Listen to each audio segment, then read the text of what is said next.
그러니까 지난 시간에 이제 부천 영화제를 즐기는 팁에 대해서 이야기를 했는데 사실상 이제 먹는 이야기를 거의 못했기 때문에 못한 건지 안 한 건지 모르겠어요. 좀 서운하긴 합니다. 우리 모두에게. 그래서 앞으로 좀 영화제 가시면 좀 잘 좀 먹고 다니세요. 제발. 뭔가 소개할 게 없잖아요, 지금. 근데 이제 아무래도 없다는 게 제가 저번 시간에도 얘기를 했지만 먹을 게 없어서가 아니라 고를 선택지가 너무 많아서 그랬던 거니까요. 네. 나중에 또 이번 영화제 부천 갔다 오셔서 결산 저희 한번 하면서 뭐가 맛있었는지도 한번 소개해 주시는 자리가 있었으면 좋겠습니다. 그리고 이제 여러 가지 이벤트들을 소개해 드리고 뭐 영화 같은 경우는 저번 주에 이미 예매가 진행이 되어서 이제 주말 영화 같은 경우는 많은 부분들이 매진이긴 하지만 그래도 전날 이제 무조건 티켓이 나오고 올해의 부천 영화제는 홈페이지에 티켓 나눔터가 있죠.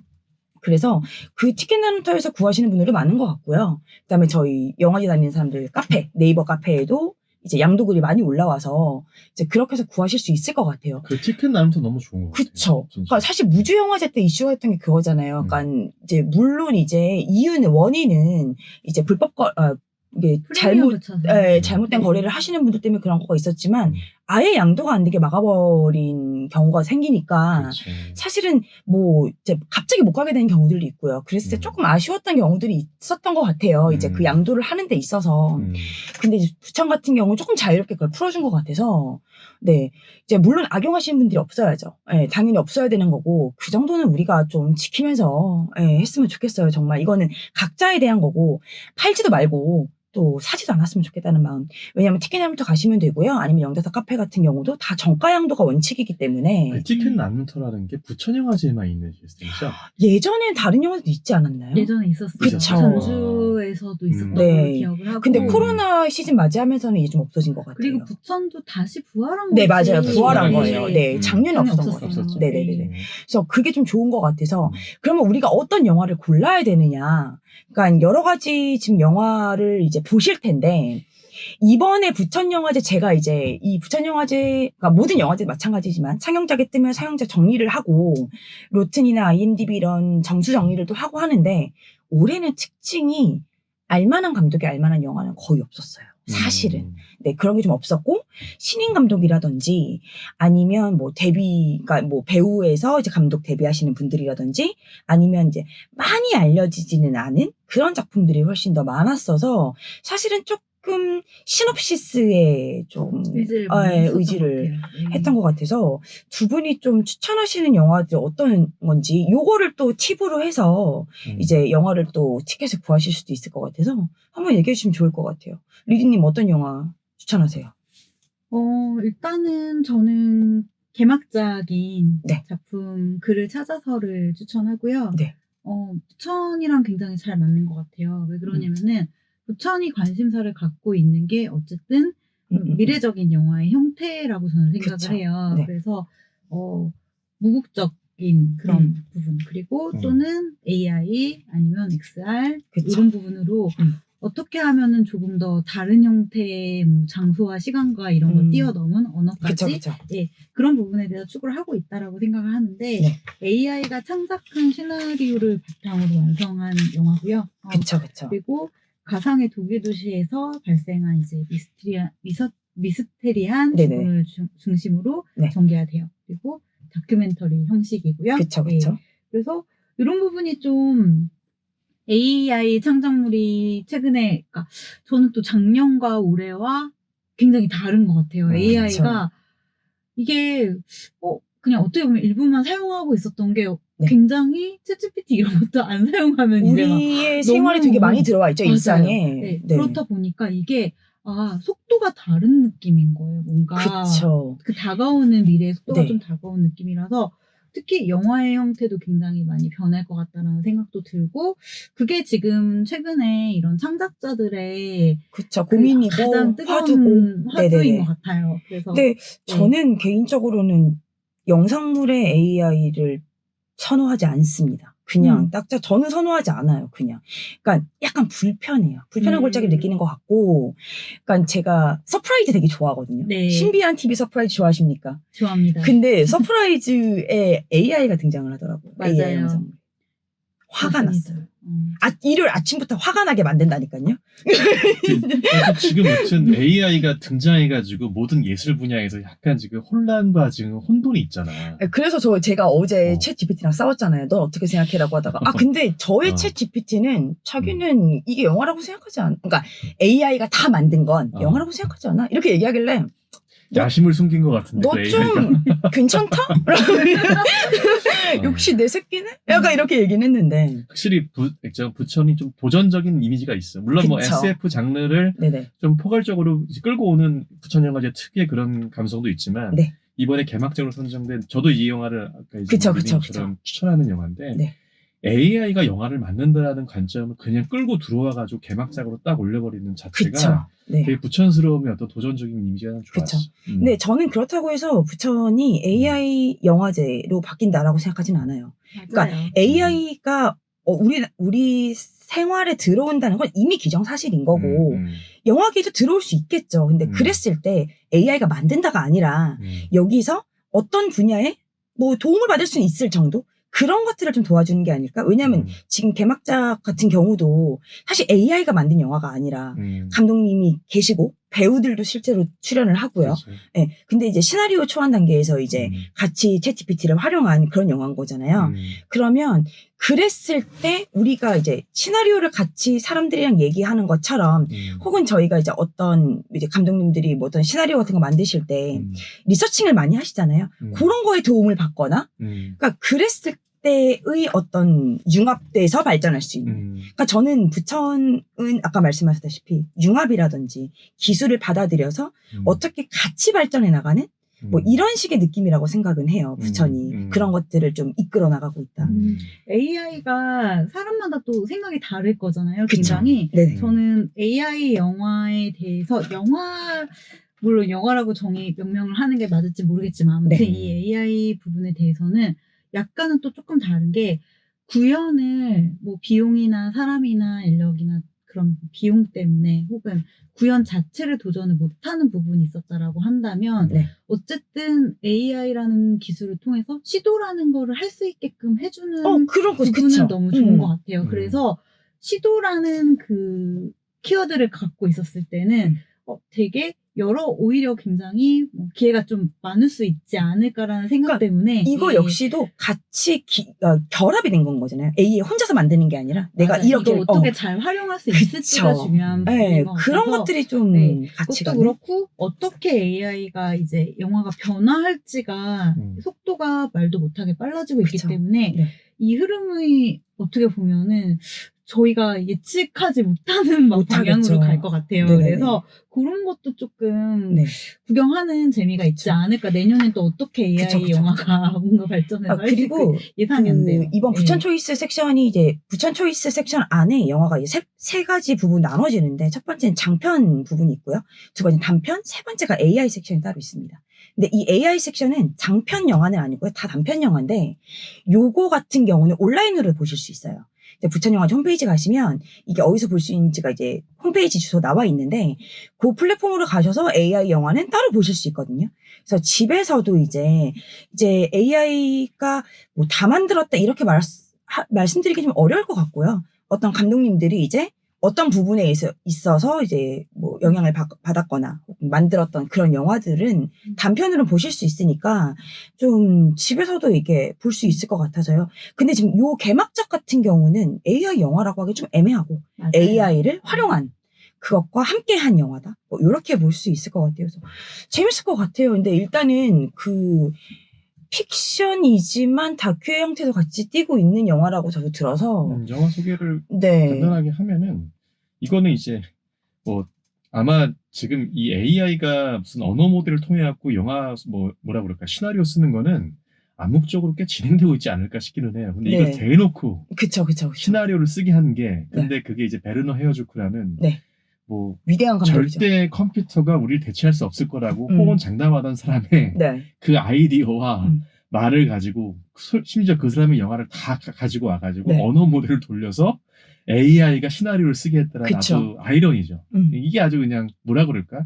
단순한 AI가 만든 영화가 아니고 AI와 대척점에 있는 사람이 아이들 끌고 와서 AI를 그쵸. 만들었다는 점. 네. 이게 전면 도전을 한 것 같아요. 재밌지. 재밌죠. 그래도 심지어 네. 그 감독이 그 오케이를 했잖아요. 그렇죠. 그것도 재밌어요, 진짜. 네. 네. 그래서 굉장히 고집스럽고 뭐 약간 그런 감독으로 우리는 이미지가 좀 있잖아요. 그쵸. 영화는 되게 옛날 분 같은 느낌이라는 게 시간주의적인 진짜. 느낌이고. 아까도 얘기했지만 하지만 굉장히 명작을 만든. 그쵸. 그쵸. 작품들 노스페라투. 명작이지. 노스페라투 미쳤죠. 네. 최근에 그 불을 찾아서 그 DMZ도 못 봐가지고 좀 서운했는데 혼자서 서운해했거든요. 근데 그 감독님을 갖고 와서 영화를 AI와 함께 만든다는 게 놀란 것 같아요. 재밌는 것 같아요. 아이디어가 너무 좋아서 어그로가 확실히 끌렸어요. 저도. 예. 그래서 어쨌든 어떤 결론이 날지 모르겠지만 영화를 보시고 난 후의 소감이. 근데 어쨌든 아까도 살짝 말씀드렸지만 뭐 거장의 영화다, 뭐 이 영화가 온다 이렇게 소개해드릴 수 있는 영화가 많지 않고 뭔가 좀 신선한 영화들이 많은 것 같아서 그런 느낌으로 좀 개막작을 소개해드리면 좋을 것 같아요. 또 윤식님은 다른 영화 어떤 거? 저는 일단은 그 일본 영화 하나 네. 가져왔는데 일본 영화 중에서 뉴 그룹이라는 영화가 있어요. 근데 이 감독이 이제 시모츠 유타라는 분인데 이 네. 영화가 장편 두 번째 작품이고 그다음에 시모츠 유타의 감독의 영화가 2년 전에 네. 그 부천에서 한번 했었어요. 한국말로는 모두의 행복을 위해라는 영화로 그때 네네네. 했었고 반응이 좋았고 여기서 아마 프리미어로 열렸는데 이게 네네. 아시아에서 어떤 수상 이력이 꽤 있는 걸로 알고 있어요. 아, 그리고 좀 조사해 보니까 네. 그 일본을 대표하는 공포 영화 그 주온 있잖아요. 네네네네. 그 감독의 시미즈 타카시라는 그 네. 유명한 감독이 열리는 그쵸. 호러 영화 어떤 페스티벌이 있대요. 네. 거기서 이 영화가 음. 수상하면서 약간 이 시모츠 유타 감독의 뭐라 그럴까요? 든든한 어떤 후원이랄까요? 이런 네네. 어떤 명성의 후원을 뒤를 받으면서 잇고 더 갈 수 예, 있는. 왜냐하면 공포 영화의 어떤 기술자로부터 뭐 찬양을 받았다고 그쵸, 할 수 그쵸, 있으니까요. 그쵸. 네네. 예. 그래서 이 영화는 어떤 그런 백그라운드로 이제 관심을 갖고 읽어봤는데 네. 굉장히 특이하더라고. 이게 대충 이제 줄거리 포인트만 얘기를 좀 하면은 여튼 학원물이에요. 그러니까 안정적이지 않은 가정환경에서 자라는 고등학생 아이라는 이제 있는데 네. 전학생이 한 명이 오면서 네. 학교 운동장에서 사람들이 기어다니는 괴현상이 나타난대. 이거 저 그거 엑소시스트 뒤에 이렇게 계단 내려오는 맞아요. 그렇게 학교 운동장을 돌아다니는 게 이게 홈페이지에 있는 그 사진이 이렇게 탑 쌓는 그 피라미드라고 하는 네. 소개를 보니까 그게 되게 이건 뭐지? 이건 뭐지? 2000년대 초반의 그렇지. 느낌의 약간 일본 영화 왜 극찬인지 알겠어요. 딱 그 느낌이 있잖아요. 예. 약간 그렇지. 그 특유의 그 있잖아 기묘한 좀 기계스러운 맞아 좀 기괴한 거. 기분 나쁘. 근데 이제 일상적인 공포를 좀 다루잖아. 주온 같은 경우. 그쵸. 근데 그런 일상적인 공포, 우리 안에 있는 그런 공포들 갖고 잘 이제 했고, 특히 그 일본 공포 영화 중에서 학원물이 갖고 있는 약간 좀 뭐라 그럴까요? 사회적인 메타포가 있잖아. 그럼요. 개인주의나 집단주의에 네네네. 대한 그런 네. 뭐라 그럴까 메타포로 네. 영화를 보고 나서도 약간 인식이 확장되는 그런 좋은 뭐 이렇게 프로그래머들의 평이 있더라고. 그래서 난 좋은 것 같고 어떻게 아까 말한 그 인간 피라미드라는 거를 학생들이 강요당한대. 그래서 그게 이제 실제 실제 서열이나 성적이나 그쵸. 이런 부분이겠죠. 물리적인 그치. 걸 수도 있지만 그게 아. 어떤 메타포적인 것들 수 있을 수 있으니까. 그 학원물 공포 특유의 그런 부분이 좀 있긴 한 것 같아요. 한국이나 일본이나. 그쵸. 근데 저는 일본의 학원물 공포는 되게 피비린내 난다고 생각하거든요. 배틀로얄. 크라우드 제로가. 참 세상 놀라게 한 작품이라. 그쵸. 황당하게 하면서 네. 와 진짜. 그래서 나도 할 수 있을까? 뭐 그러니까 사실 일본 공포 영화는 항상 그 생각을 하게 돼요. 내가 저기에 있다면, 내가 들어간다면, 뭐 이런 상상을 좀 하게 되는데 그런 느낌이 좀 있을 수 있지 않을까. 뉴그룹 정도는 약간 GV가 있을 것 같은데 있나요? 네, GV가 있어요. 감독이 오시는가 보네요. 네. 여튼 뭐 두 번째 장편이기 때문에 네. 아까 말한 대로 이번 부천국제영화제는 물론 뭐 거장들 감독 있는 섹션들이 있잖아. 네네. 근데 그 섹션들이 작년에 비해 많이 줄었대. 네, 맞아요. 네, 맞아요. 그래서 이번에는 이런 2년차? 2년차나 뭐 약간 그죠, 신진 감독이나 신진 감독 두 번째 영화나 첫 번째 그쵸. 영화 네네네. 이런 영화들이 좋은 영화가 되게 많아서 네. 자신감을 갖고 있는 프로그램들의 코멘트가 많더라고요. 그러니까요. 그래서 그런 것들을 보는 재미도 사실 좀 있을 것 같아요. 저는. 그리고 거장 모든 것이 다 모든 평단에서 네. 호평을 받고 막 수상을 굉장히 많이 하고 이런 분들을 만나는 것도 괜찮지만 거장이 될 누군가를 초기에 맞아요. 만나서 그분의 그쵸. 작품을 알아봤다 이런 게 영화제에서는 굉장히 좀 큰 그럼요. 보람인 것 그럼. 같아요. 그쵸. 진짜 네. 좋지. 난 처음에 찜꽁했다 내가 저 사람 이렇게 네, 맞아요. 그게 분명히 있어서 그런 것들 좀 기대가 되는 부분이 저도 네. 조금 있는 것 같아요. 그 부천 초이스 경쟁 섹션일 거야. 영화가. 그러니까 보통 부천 초이스 그 뭐 경쟁은 일단 장르적인 실험도 있는 데다가 네. 약간 사회적 메시지까지 포함이 돼야지 되는 것 같더라고요. 그쵸, 그쵸. 단순 공포 영화를 넘어서서. 네. 그러니까 되게 부천스러우면서도 좋은 영화일 것 같다. 저는 이번에 그 제가 이 시리즈를 좋아한다라는 걸 좀 알게 됐는데 VHS 시리즈. 그러니까 VHS라는 걸 하고 옆에가 여러 가지가 붙어요. 작년에 제가 심야사용 때 VHS 8호 영화를 봤는데 진짜 충격과 공포였거든요. 그러니까 그거는 그러니까 고어적인 면이라도 공포라든지 이런 것도 다 있지만 그런 거라기보다는 조금 더 심리적인 것도 있었고 물론 잔인한 것도 있긴 있었는데 그러니까 이게 VHS가 테이프잖아요. 저희가 알고 있는 게. 그래서 그 테이프를 가지고 뭔가 이야기가 펼쳐져요.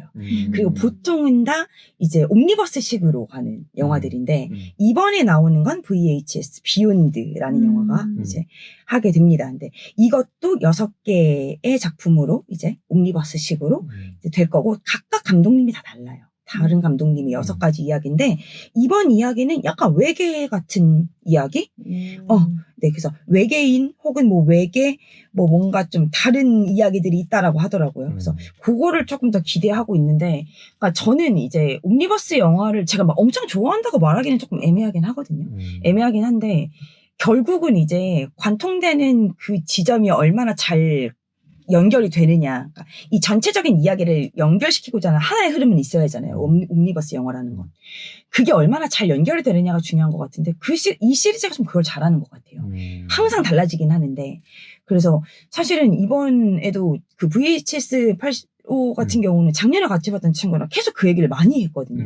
그러니까 저희가 이제 추천하는 영화들이 각자가 다 어떤 꽂힌 포인트가 있을 것 같은데 내 과거의 경험을 통해서 이제 보통 소개를 하는 경우들도 꽤 있을 거라고 생각은 해요. 근데 저는 저한테 좋은 영화라고 하는 건 시간이 지나도 어떤 장면이 계속 떠오르는 영화라고 생각을 하거든요. 그 영화라고 하면 이 장면이 딱 떠오른다. 이런 게 되게 좋은 영화 같은데 VHS 8호는 그런 영화였어요, 저한테는. 그래서 올해에도 약간 기대감을 갖고 좀. 근데 사실 저는 처음에 이제 영화를 선택할 때만 신호를 열심히 보지 영화를 보기 전에는 거의 까먹은 상태로 들어가거든요. 그냥. 그게 또 좀 신선한. 네, 아예 그거 없이. 근데 이제 이거는 기본적으로 VHS 테이프를 기본으로 할 거고 6편의 옴니버스다. 까지만 이제 외계 이야기다. 그리고 제가 이제 소개하려고 조금 보는 건데 어쨌든 이게 SF나 호러적인 소재를 가지고 온대요. 근데 거의 단편식으로 6편이니까. 단편 공포가 생각보다 세요. 네. 진짜 좋아. 그리고 난 부천 단편이 진짜 좋더라. 그 짧은 것 안에 모든 공포를 줘야 되기 때문에. 굉장히 웰메이드야. 네. 맞아요. 네. 그래서 그런 걸 좀 기대를 하고 있고, 아니, 이게 이제 다른 영화제에서 상영됐던 것 같아요. 왓챠 평점이 좋습니다. 그래서 사람들이 생각보다 좋게라고 해서, 예. 이렇게 혼자서 좋은 선택을 했을 거다, 이런 생각을 일단 하고 있는데, 네. 주말에도 상영이 있기 때문에 꼭, 기대감을 가지고 같이 봐주셨으면 좋겠다는 생각을 해요. 또 다른 영화 뭐가 있을까요? 윤식님 또 다른 영화. 저는 근데 이게 아마 지금 영화 매니아들 사이에서는 소문이 좀 난 것 같은데, 투게더라고 이미 수입 결정된 것 같더라고. 네네네네. 네, 투게더라는 영화인데 이거는 이제 마이클 샹크스라는 감독의 데뷔작입니다. 네. 이 사람의 장편 데뷔작이고 약간 바디 호러예요. 그러니까 서브스턴스 같이 요즘에 바디 호러가 좀 이 공포 영화계에서는 좀 트렌디한 느낌이 있나? 부천에서도 굉장히 섹션 많더라고요. 그치, 바디 호러. 네, 맞아요. 이제 줄거리를 약간 간략하게 말씀드리자면 도시 생활에 지친 부부 이 밀리와 팀이 새로운 출발을 위해 시골로 이사하는데 둘 사이에 이미 감정적 균열이 좀 존재하기 시작하고 도시를 떠난 그들의 여유와 불안이 섞인 일상을 맞이하게 되는데 어느 날 숲속 하이킹 중에 숨겨진 동굴로 떨어지고 신비로운 구조물과 수정된 우물에서 물을 마신 후 몸이 이상해진대. 그리고 서서히 신체적 융합 증세가 되면서 둘이 몸이 붙는 얘기야. 일단 이런 거야. 근데 이게 감독의 좀 백그라운드를 들어보니까 감독이 실제 16년 연인 관계가 있고 자신의 경험을 바탕으로 각본을 이제 집필했다 하더라고요. 자신의 경험이요? 그러니까 신체적 융합이 일어나진 않았겠지만 일종의 신체적 융합이 가는. 그게 왜 그 코드 펜던시라고 하는데 심리적 용어로. 그러니까 너 없이 내가 없고 뭐 나만의 삶도 없다 이런 약간 연인들 간에 완전히 그 몰아일치되는 거 있잖아 정서적으로. 그거를 이제 호러 무비로 이제 메타포로. 근데 생각해보면 호러야 좀. 그치. 그렇지 않아요? 맞아요. 그와 내가 하나라는 건 약간 그걸 극단적으로 이렇게 표현하는 거죠. 그걸 이제 정서적 과잉이 몸에 맞아요. 붙는 걸로 이제 한 거죠. 무서워. 바디 16년 너무 갔어. 근데 이게 왜 지금 사람들 사이에서는 인기가 있을 것 같냐 하면 이 배급사가 리온이라고. 요즘에 그 A24랑 리온이랑 같이 네, 뭐 하면은 그냥 사람들 그쵸, 바로 믿고 보잖아. 그래서 그래서 아마 인기가 있는 것 같고. 일단 부천 초이스니까 부천이 초이스한 영화예요. 그리고 이 감독의 입봉작이니까 역시 부천의 어떤 아주 좋은 이 두 분이 실제 부부 아닙니까? 예, 실제 부부가 또 연기를 했죠. 예, 실제 부부. 바디오로의 심리 스릴러인데 실제 부부야. 되게 감정이입이 잘 됐을 것 같지 않아요? 그 대본을 읽지 않아도 뒤가 무슨 내용이 나올지. 예. 이미 뭐 썬댄스 영화제 미드나잇 섹션에 초청이 돼 상영이 돼서 거기서 반응이 뜨거웠나. 그래서 좀 뭔가 좀 기대가 되는 저도 섹션 중에 저도 이거 시간표 넣어놨던 것 같아요. 네네네. 그래서 저도 조금 기대하고 보지 않을까? 한 편 더 해주시죠. 제가 엄마랑 같이 예매했던 엄마랑 같이 보려고 했던 영화를 하나 하셨던데. 네. 저의 경우는 이제 우리가 셋이 있지만 뭔가 이게 되게 정말 취향이 명확히 다르잖아요. 우리 셋 다. 그쵸. 그게 저는 되게 또 우리 영화제 역으로의 즐거움인 것 같아요. 왜 그러냐면 이제 왜 그러냐면 호러를 저처럼 그닥 좋아하지 않는다라고 하면은 부천 영화제에서 도대체 뭘 보지? 이럴 수도 있을 것 같아요. 근데 부천 영화제는 호러를 보러 오는 데가 아니라 호러나 이런 부분도 있지만 어떻게 보면은 조금은 언더독이 좋아할 만한 그런 그런 취향의 것들이 많아요. 그게 뭐 지금 제가 티셔츠도 입고 왔지만 이토준지 뭐 이런 거 좋아하거든요. 저는 나 이토준지 티셔츠를 많이 봤는데 깜짝 놀랐잖아. 이토준지 티셔츠 입고 온 사람 처음 봤어. 그리고 이토준지 플러스 헬로키티 콜라보예요. 그래서 완벽한 만져보면 부천 영화제 스타일 아니에요? 그래서 저는 부천 영화제 양말도 신고 왔잖아요. 그래서 녹음한다고? 지금 리디님의 티가 어떤 티냐면은 키티의 얼굴이 한 40개 50개 사이 안에 이토준지의 캐릭터가 싹 미소를 짓고 있어요. 언니 이름 뭐지? 톰이에요. 톰이에요. 사카이만 생각이 나거든요. 톰이에요. 그래서 맞아.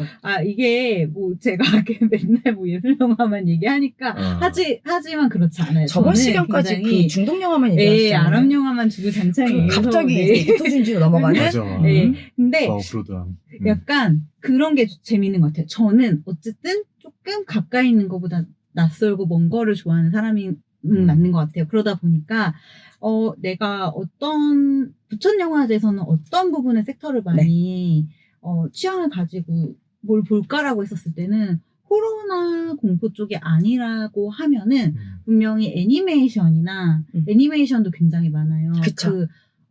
여기에서는 뭐 한국에서는 개봉하지 않는 그런 애니메이션도 저는 철성공주 원픽으로 나왔는데 네, 아시아 최초의 장편 애니메이션. 그리고 뭐 개봉이 예상되어 있지만 요새 뭐 워낙 애니메이션 영화 많이 개봉하잖아요. 일본 애니들도. 근데 그런 것도 사실 미리 다 보거나 뭐 그렇게 된 걸 좀 그런 기회가 많긴 한 것 같아요. 부천에서. 그래서 조금 뭐 사설이 길긴 했는데 그거와 더불어서 우주적인 SF가 좀 저걸 제가 엄마랑 같이 보려고 예매한 겁니다. SF 중에서도 좀 우주적인 서사가 있는 것들이 좀 많은 느낌이었어요. 그걸 매해 봤는데 작년인가 재작년에는 우주 여행을 떠나는 인도 영화를 봤었어요. 네, 근데 그게 카르마로 뭐 이렇게 막 환생처럼 막 되고 이래요. 그래서 그러니까 인도 정서가 들어갔네. 그래서 약간 저세상 영화예요. 근데 이번에 제가 기대하는 거는 우크라이나 영화예요. 그래서 우크라이나 영화라서 뭐 전쟁 중이긴 해서 근데 우크라이나도 굉장히 영화적인 좀 특성이 강한 또 나라긴 해서 이런 것도 좀 기대가 되고 대략 내용을 좀 알려드리면은 우크라이나 우주 트럭 운전사가 나와요. 그래서 핵 폐기물을 목성의 위성으로 실어 나릅니다. 그 대신에 정기적인 운행 도중에 지구가 폭발해 사라지면서 인류의 마지막 생존자가 돼요. 이런 슬픈 일이 어디 있습니까? 그래서 그러던 중에 먼 거리에 있는 우주 정거장에 어떤 프랑스 여성 까트린과 메신저를 받으면서 이제 그 여자를 찾아가는 여정이 둘이 사랑에 빠져요. 예, 그래서 로맨틱하죠. 너와 나의 우주. 근데 겁나 멀어. 그리고 일단 뭐 갈 수 있을지 없을지도 모르겠지만 아무튼 그래서 이 SF 자체가 되게 저는 되게 로맨틱하다고 느꼈거든요. 로맨스기도 하지만 그 얘가 어쨌든 마지막 인간이라는 게 되게 중요할 것 같다라고 얘기를 하셨었잖아요. 그러니까 마지막 인간이 이제 그 인류의 마지막이고, 근데 그 다른 이제 여자를 우주정거장에 있는 여자를 알게 되면서 그 여자를 만나러 가는 과정. 근데 이게 사실은 어떻게 풀어갈지 장르적인 게 약간 예측이 안 돼요. 네, 사실. 저도요. 네. 네.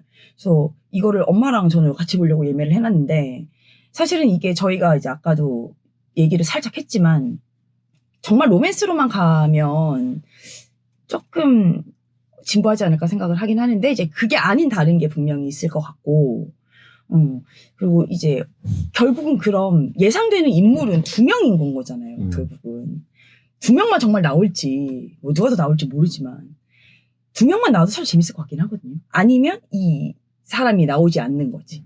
우주정거장에 사람이 나오지 않고 목소리만 들려. 근데 이 남자만 계속 이제 1시간 반, 1시간 반 네. 동안 그냥 남자 원맨쇼로 가는 남자 주인공에.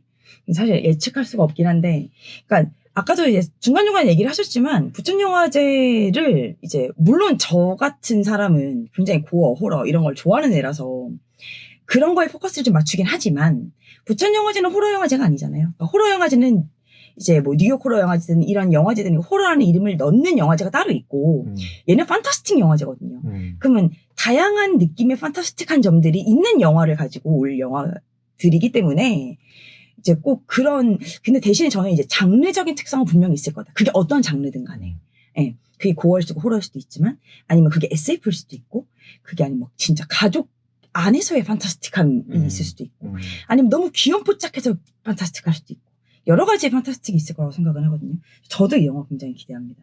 그러니까 제가 사실은 항상 저희가 이 그달의 주제를 이제 항상 말씀을 드릴 때, 이제 저희가 이거 촬영하고 저희가 이거 녹음하기 며칠 전까지 영화를 올려달라고 말씀을 드려요. 근데 이제 어제 그저께 이제 올려주신 영화를 이 영화가 있는 걸 보고는 역시 역시 나랑 같이 선택했구만 약간 이런 생각을 했던 영화고 한 편 더 있는 그것도 제가 이제 끝까지 고민했던 영화 중에 하나긴 해요.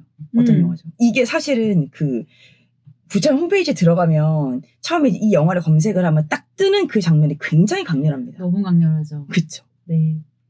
리덕스를 그쵸? 추천하고 싶고 일단은 뭐 저도 안 봤기 때문에 추천보다는 네, 기대작입니다. 그래서 케빈 맥베너스랑 매튜 맥베너스가 감독을 하고 있고 그리고 주인공이 그들의 동생. 그쵸. 네. 동생 그리고, 여자분. 네. 근데 이제 되게 부천 판타스틱 영화제 다운 좀 주제가 아닐까 싶어요. 맞아요. 왜냐면 다중 우주도 나오고 그러니까요. 네, 반복되는 시간 막 근데 여기에서 또 이 균열이 생기고 거기 안에서 계속적으로 뭐 복수랑 이런 부분도 한다라는 건데 대략적으로 스토리를 말씀드리면은 연쇄살인범 네빌한테는 네빌에게 사랑하는 딸 안나를 잃은 아이린이라는 사람이 있어요. 이 사람은 시간여행 장치를 손에 넣고 네빌을 연쇄살인범이 아까 네빌이라고 그랬잖아요. 네. 계속 찾아가서 복수를 합니다. 그래서 근데 이제 우리가 늘 복수 영화들을 보면은 이게 그래서 깔끔하게 행복할까라는 거는 이제 의문이잖아요. 늘 그런 부분에 대해서 조금 파고드는 메시지가 있는 것 같아요. 그래서 하지만 또 실질적으로 봤을 때는 또 어떤 또 장면적인 즐거움을 줄 수 있는 영화가 아닐까라는 생각도 좀 들어서 네, 편집적으로도 굉장히 좀 기대가 되는 영화 중에 하나입니다. 갑자기 그게 생각이 났는데 얘기를 들으니까 그 악마를 보았다 이번에 하나요? 이병헌 악마를 보았다. 이병헌 배우님이 이번에 그 배우 부천 배우로 배우전에 메인 배우시기 때문에 악마를 보았다서 기억이 안 나는데 그 영화에 보면 이제 그 복수를 하는 사람의 마지막을 보게 되잖아요. 근데 생각해 보면 이제 사실은 한 번이니까 복수라는 건 그러니까 사건은 한 번 일어나는 거니까. 그럼 내가 이걸 복수를 하고 나면 좀 후련할까? 내지는 복수를 하면 어떤 기분일까라고 했을 때 후련하지 않을 수도 있겠다라는 생각을 그 영화는 보여주잖아요. 근데 지금 이건 다중우주란 말이죠. 마치 도르마무 같은 느낌이잖아요. 그렇죠. 그러면 한 번 했는데 좀 깔끔하지 않아. 다시 할 수도 있는 거잖아요. 네, 양말을 보았다 있습니다. 있으니까. 네. 그러니까 이런 복수라고 하는 게 내가 이 어떤 사건의 피해자가 됐을 때 내지는 피해자의 가족이 됐을 때 나도 이 새끼를 죽일 거야 막 이런 감정으로 너무 분노에 차올라서 이 복수를 하고 나면 후련하다. 근데 보통은 그렇지 않다라고 하잖아요. 그러면 어떤 식으로 했을 때 후련할까? 그러면 다시 처음으로 돌아가서 얘를 죽이자. 그러니까 얘가 연쇄살인마가 되지 않게 하면 더 후련할까? 뭐 하여튼 여러 가지의 이런 와리프적인 느낌이잖아요. 돌아가면 어떨까? 그래서 영화가 어떻게 이제 정확하게 뭐 플롯이 갈지는 모르겠지만 그런 생각을 해보면 이 영화가 이제 확장될 수 있는 게 너무 무궁무진해서 영화가 좀 재밌지 않을까라는 생각을 하게 돼요. 근데 이 포스터 보면 그 불에 이렇게 서 있는 이 여자 주인공 이 포스터가 보이더라고요. 그래서 어떤 식으로 나갈지가 좀. 그래서 영화 스타일이 좋을 것 같습니다. 네. 일단 뭐 너무 창의적이고. 그쵸. 그리고 와디프를 생각하는 그 시간 자체가 복수를 꿈꾸는 사람한테는 되게 영겁의 시간일 수도 있을 것 같아요. 그래서 어떻게 어떤 메시지를 줄지는 조금 이게 굉장히 즐거움으로 끝날지 아니면은 맞아요. 굉장히 궁금해요. 끝날지. 그래서 그런 게 좀 있는 것 같습니다. 그러니까 아까도 말씀드렸지만 저 같은 경우는 굉장히 고어 호러 공포 이런 거를 좋아하는 애라서 그러니까 사실은 잘 보냐라고 하면 그건 또 아닌 것 같긴 해요. 저는 소리에 좀 민감해서 소리가 주는 긴장감이라는 게 있잖아요. 그래서 귀를 좀 막고 보는 스타일이에요. 귀 막으면은 공포심이 한 반 이상 들어갑니다. 그쵸. 근데 막 그리고 BGM을 되게 흥겨운 걸 하면 와장 맞아요. 그래서 그런 걸 되게 좀 신경 쓰는 애라서 근데 그거를 조금 즐기는 것 같아요. 왜냐하면 저한테 있어 공포 호러 고어는 일어날 수 없는 일이에요. 일어나지 않을 거야. 내 삶에서 혹은 내 주변에서 혹은 그러니까 저한테는 완전 SF 같은 느낌이라서 그런 것 같아요.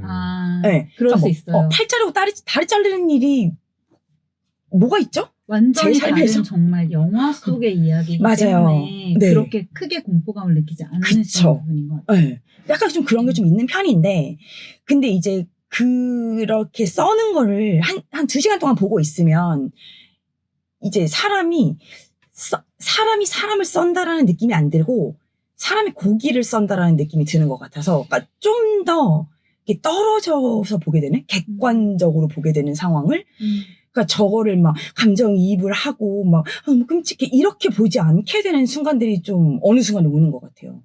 그래서 약간 그런 것들을 좀 보게 되는 것 같은데 그리고 저는 원래 극한 감정을 다루는 것들을 좋아해요. 좀 극단적인 공포, 극단적인 즐거움, 극단적인 슬픔 이런 식으로. 근데 그런 느낌으로 최근 한 3년간 부천영화제를 보면 없습니다. 그런 게. 그런 영화가 오지 않아요. 그러니까 오지 않는다기보다 그런 영화가 만들어지지 않는 것 같아요. 잘. 그러니까 그런 영화는 아무래도 좀 더 저예산 영화들이 더 많고 실험적이고 도전 정신이 강한 영화들인 것 같은데 사실은 제작되기가 쉬운 환경은 아닌 것 같아요. 특히나 요즘 같은 경우는 영화 산업이 전 세계적으로 힘들다고 하는 편이고 가능하면 좀 투자를 한 것만큼의 뭔가 좀 뽑아낼 수 있는 왜냐면 어쨌든 이것도 산업이잖아요. 네, 이게 우리가 무슨 자선 사업을 하는 건 아니니까 그렇게 따진다면 아무래도 좀 성공할 확률이 높진 않다 보니 제작되는 환경이 좀 없는 걸까라는 생각도 하긴 하는데 그래서 물론 이제 제가 이번에 항상 기대하고 있는 게 심야 상영이고 이번 금요일 심야가 이제 어마무시하잖아요. 텍사스 전기톱도 있고 그리고 아까 살짝 저희끼리 이제 얘기했던 건데 그 좀비물 작전 면접도 있었고 그 매드 마스크도 있었고 와 너무너무 재밌겠다. 그쵸. 그런 것들을 생각을 했는데 이제 어떻게 생각해 보면 또 그런 것들이 잘 만들어지지 않는 현실이어서 부천이 좀 아쉽다라고 느끼기는 하거든요. 근데 제가 이번에 선택한 마지막 3번째 영화는 그겁니다. 전기톱 학살의 사슬이라는 영화인데 요게 이제 그 텍사스 전기톱 이 영화에 대한 다큐멘터리예요. 근데 요 감독님이 항상 이런 장르 영화에 대한 다큐멘터리를 만드는 분이에요. 그러니까 이전에 이제 부천에서 이제 뭐 린치 앤 로즈도 있었고, 그러니까 데이비드 린치. 네. 그 영화에 대한 다큐멘터리도 하셨고, 그러니까 다큐멘터리를 굉장히 잘 찍으시는데, 그냥 뭐 영화를 잘 찍는다 뭐 이런 거라기보다, 그러니까 그 리서칭이라든지 그 다루는 그 영화를 좀 깊게 보신다고 해야 되나? 그러니까 이 영화 자체를 좀 더 폭넓게 이 전반 사회적으로 저희 아까 잠깐 그 얘기 했었잖아요. 공포 영화라고 하는 게 사회를 무조건 반영할 수밖에 없다. 그럼 이 사회에서 어떤 끼친 영향이라든지 정기토 박사 같은 경우는 이제 그 후속작들도 계속 나왔기 때문에 이제 그런 것들을 심층적으로 좀 다루시지 않았을까라는 생각을 조금 해요. 그러니까 제가 요 영화를 그 텍사스 전기톱 심야를 보고 그 다음번에 이제 이 영화를 예매를 해놨는데, 그럼 이 영화를 다시 한번 보고선 이 엄청난 이 거장 다큐멘터리 감독의 시선을 좀 더 볼 수 있지 않을까. 그리고 좀 더 다층적으로 볼 수 있지 않을까, 영화를. 이제 그게 좀 기대가 돼서 요 감독님 영화는 볼 때마다 약간 놀라게 되는 거거든요. 아, 이런 시선도 있구나. 라는 식으로. 그래서 요 영화까지도 뽑아봤습니다. 아, 감독 이름이 토비 후퍼죠? 아니, 그건 전기톱. 전기톱. 비슷한 이름이 두 개가 있어요. 네. 그리고 요 사슬 같은 경우는 알렉산더 오필립. 요 부분인데, 네. 요 부분은 이제 항상 그 다큐멘터리로. 근데 이번에 윌리엄 프리드킨 엑소시스트도 아마 하는 걸로 알고 있는데, 맞았나요? 그러니까 이 감독님이 장르 영화에 대한 다큐멘터리 엄청 많이 하세요. 히치콕 다큐멘터리도 하셨고, 데이비드 린치도 하셨고, 뭐 윌리엄 프리드킨, 그러니까 엑소시스트 감독이죠. 그 감독님에 대한 다큐멘터리도 만드시고. 그래서 모르겠어요. 이게 본인이 본인이 장르 영화를 엄청 좋아하는 사람이겠죠, 사실. 그리고 이런 왜 저희가 왜 그런 엄청난 고어 영화 같은 걸 보고 나면 그런 얘기 할 때 있잖아요. 이 감독의 머릿속에 뭐가 있는 거야? 이렇게. 뭐가 있길래 이렇게까지, 그러니까 영화가, 그러니까 이게 실제로 일어난 말도 안 되는 사건인 거를 영화로 이렇게 만들 수 있지? 그러니까 그런 감독에 대한 궁금증이 있는 사람이라고 생각해요. 저는 이 알렉산더 오필립 감독님이. 그래서 거기에서 이렇게까지 영화가 발전되지 않을까. 그래서 그런 좀 다양한 시선들을 좀 볼 수 있지 않을까라고 생각을 했고, 요 영화는 제가 이제 3편 뽑으면서 나만 볼 수도 있어 라는 생각을 좀 했으면서도 그 이제 두 분 다 이제 영화 소개해 주시면서 그 시놉시스를 이제 어쨌든 보셨잖아요. 저도 요거 이제 시놉시스 보고 선택한 영화인데, 이것도 저는 이 영화도 데뷔작이라고 알고 있습니다. 데드러버라는 영화거든요. 혹시 보셨는지 모르겠는데, 이게 첫 줄 보고 저는 이 영화 봐야겠다라고 생각을 했었어요. 이게 악취나는 외톨이 여성 묘지기가 뜻밖의 사랑에 빠진다. 이거였거든요. 그러니까 묘지기인데 여성이야. 그것도 좀 특이하긴 한데 악취가 난대요. 근데 외톨이야. 근데 이제 짤이 나오잖아요. 짤이 악취가 나게 생겼어요. 요런 여자거든요. 보시면. 아이패드를 보고 있어. 네. 너무 살벌해. 기가 막히죠. 근데 이 여자가 이제 고립된 채 살고 있어요. 그러니까 악취가 나니까 다들 옆에 안 오겠죠? 근데 이 괴이함과 악취를 전혀 개의치 않는 완벽한 남성을 만나서 열정적이고 과장된 사랑에 빠진대요. 봐야겠죠? 약간 경계선 같은 표정. 뭐야. 네. 들으면서 악취가 나는 것 같아. 아니요. 약간 이런 표정인데. 이번에 그런 또 영화 비슷한 게 어글리 시스터라고. 그쵸. 네. 더 어글리 스텝 시스터라고 해가지고 그것도 굉장히 재밌을 것 같아요. 근데 그거는 개봉하겠죠? 아마도 하지 않을까요? 네네네네. 네. 그런 신데렐라를 조금 비튼. 그쵸. 그래서 그런 게 조금 어떻게 보면은 현대 사회랑도 잘 매칭이 되지 않을까라는 생각이 들어서. 이게 그건가? 그 신데렐라 비튼 영화. 맞아요. 어글리 시스터. 네, 코를 막 성형을 해요. 계모 아니고 그 언니들, 그러니까 스텝 언니들, 에 대한 그 얘기인 것 같은데, 저는 저 영화는 그 되게 얘기가 많은 걸 알고 있었는데 일부러 뺐어요. 어차피 개봉을 할 것 같아서. 네. 근데 어쨌든 재밌게 볼 수 있을 것 같아서. 네, 잘 만든 영화일 것 같아요. 기대 중입니다. 그쵸. 또 다른 소개하시지 않았지만 기대하는 영화들. 역시나 심야 섹션에 대한 영화들인가요? 글쎄요, 근데 영화들 좋은 게 너무 많아가지고. 네. 사실 이거 읽다 보면은 그냥 하루 다 가겠더라고. 그쵸.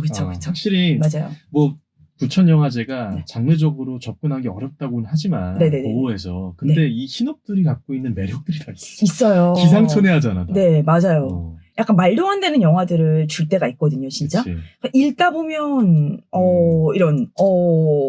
이렇게 하는 영화들이 좀 있어서 그 사실 아까도 얘기하셨지만 그 단편 영화가 되게 좋은 것들이 많은 느낌이라서 전 엑스라지 그 섹션도 되게 좀 기대를 하고 있거든요. 그러니까 엑스라지 섹션 같은 경우는 정말 단편으로만 있는 섹션이잖아요. 그래서 그걸 조금 기대하고 있는 것도 있고. 저는 개인적으로 모든 영화제 단편을 다 보긴 하거든. 네. 가면은. 네. 단편 영화제도 너무 재밌고 그다음에 단편 영화제들은 지브들도 좀 있잖아요. 그쵸. 무조건 있죠. 예, 입봉적인 영화가 많으니까. 그때 그쵸. 부천 단편을 제일 강추드리는 이유가 좀 있습니다.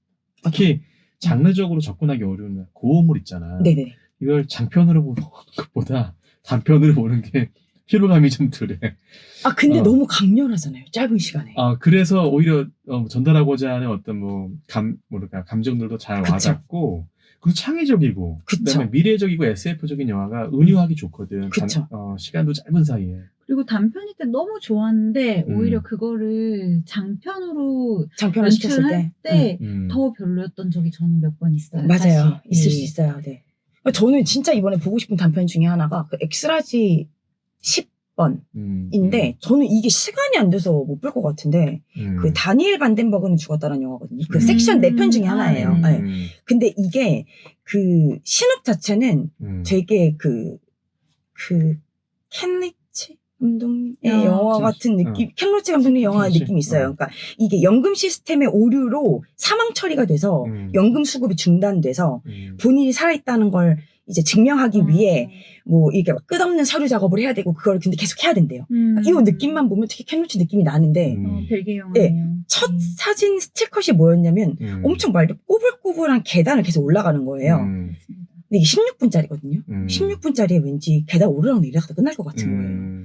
근데 생각해보면 너무 무섭잖아요. 맞아요. 내가 죽었대. 근데 나를 증명해야 돼. 그 사회적인 죽음이. 네. 근데 이거 자체는 상황적으로 너무 공포인 거야, 사실.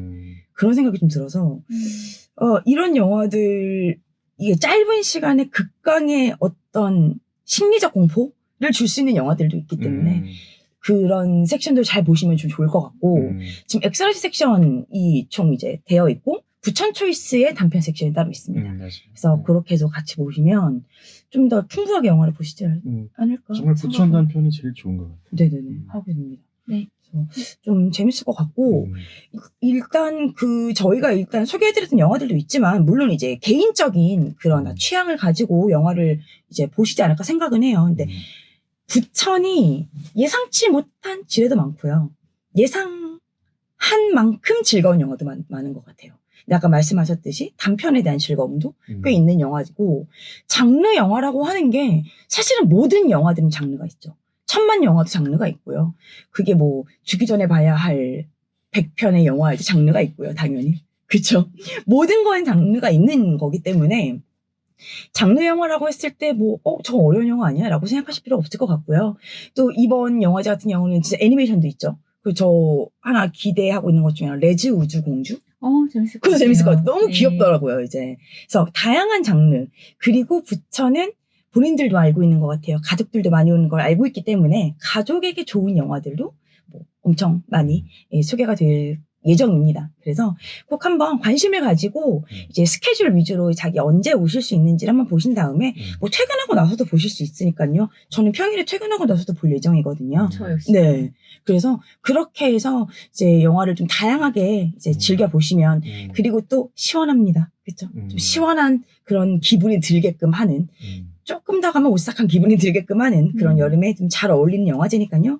많이들 관심 가지고 저희가 이제 오늘 소개해드렸던 영화들 같은 경우는 따로 또 저희가 정리를 해드릴 거니까 이제 한번 보시면서 나중에 혹시나 극장에서 만나면 한 번씩 인사도 해주시면 되게 좋을 것 같아요. 그렇죠? 네. 네. 그래서 오늘은 부천 영화제를 소개해드렸는데 오늘 이제 소개해주셨던 영화들을 꼭 한번 영화제에서 다음 주에 보시고 나중에 소개해주시면 좋을 것 같아요. 그렇죠? 네. 오늘 어떠셨어요? 오늘 저희 2개나 준비를 이제 1, 2부로 나눠 준비를 하면서 준비하실 때 항상 제일 좋은 거잖아요. 여행 같은 느낌으로. 어떠셨습니까?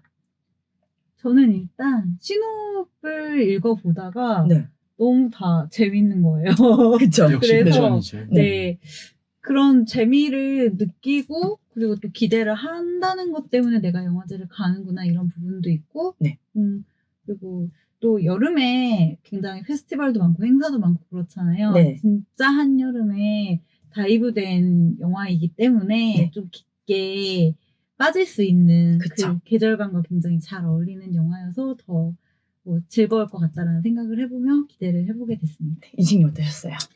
일단 확실히 나도 똑같은데 우리가 이제 영화제 몇 번 보면서 이제 신호 같은 거 읽어보잖아. 네네. 그러면 좀 피곤하면 이제 다음날 읽고 이러는데 네. 부천 신호분 읽다가 그냥 새벽 3, 4시가 되더라고요. 오늘 좀 피곤해 보이시는데요? 좀 피곤해요. 그런 만큼 이제 영화적 재미를 추구하는 관점에서는 부천 네. 영화제는 정말 되게 좋은 영화제고 그쵸. 좀 이렇게 난해할 수도 있어. 영화 난해하다라는 게 좀 부담스러울 수 있는데 그쵸. 만약에 그런 영화를 봤다 하면은 저 부천 시청에 나와서 그 잔디밭에 앉아서 낮잠 한번 자면 또 좋을 거예요. 보물찾기 해야 맞아. 어. 보물찾기, 보물찾기. 네. 그리고 네. 다시 한번 시도하셔서 그쵸, 또 그쵸. 공포 영화나 호러 영화에 대해서 네네. 어떤 좋은 재미와 음. 독특한 감성을 느낄 수 있는 좋은 영화제가 되길 바랍니다. 그러니까요. 그래서 모두 두 분 다 이제 이번 부천에서 즐거운 시간을 함께 했으면 좋겠고, 저희가 토요일 날 또 모임이 있죠. 그래서 네. 모임에서도 영다사 영화- 모임입니다. 그쵸. 영다사 모임이 이제 예약을 해놨는데, 예, 되게 많이 오실 것 같다라고 하셔서 놀라셨더라고요. 정말요? 네. 그래서 어쨌든 즐거운, 이제 영화 보고 나서 영화에 대한 좋은 감정도 있고 나쁜 감정도 있잖아요. 함께 이야기를 해보면 좋을 것 같아요. 그쵸? 네. 네. 사람마다 기억에 남는 영화제 장면은 다 다릅니다. 누군가는 예매 성공하는 그 순간이 가장 기억에 남을 거고, 또 누군가는 낯선 영화에 빠져든 2시간, 또 누군가는 GV에서 만난 창작자의 한마디를 듣고 즐거운 경험들이 있겠죠. 오늘 영화제 옆골목에 소개한 이 팁과 작품들이 여러분의 부천국제 판타스틱 영화제를 더 풍성하게 만들어주길 바랍니다. 올 여름에 가장 판타스틱한 순간, 그 시작을 스크린 앞에서 함께 하시길 바라겠습니다. 우리는 다음 골목에서 다시 또 만나요. 안녕. 안녕. 빠빠이.